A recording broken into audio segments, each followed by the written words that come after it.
हाय दोस्तों, आप लोग कैसे हैं। मैं आशा करता हूँ कि आप लोग अच्छे होंगे।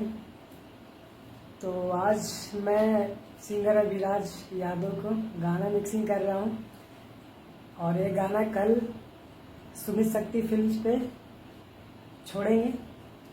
तो आप लोग जाइए सुमित शक्ति स्टूडियो पे,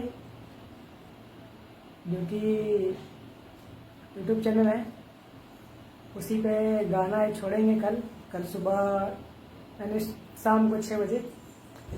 तो आप लोग सुनना ना भूलिएगा और सुन के कमेंट में ज़रूर बताइएगा कैसा लगा आपको। और इस मैटर पे है जो कि आपको सुनने के बाद पता चलेगा। तो आप लोग सुनना ना भूलिएगा और मैं आशा करता हूँ कि इस गाने को थोड़ा आप लोग बढ़ाइए, क्योंकि मेहनत कर रहा हूँ भाई आप लोग के लिए। बहुत मेहनत लगता है मिक्सिंग करने में यार, थोड़ा देखिए। तो चलिए थोड़ा बहुत आप लोग को सुनाता हूँ गाना जो कि अभी मिक्सिंग कर रहा हूँ। तो आते हैं डेस्कटॉप पे।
By by. तो चलिए अगले सॉन्ग में मिलते हैं।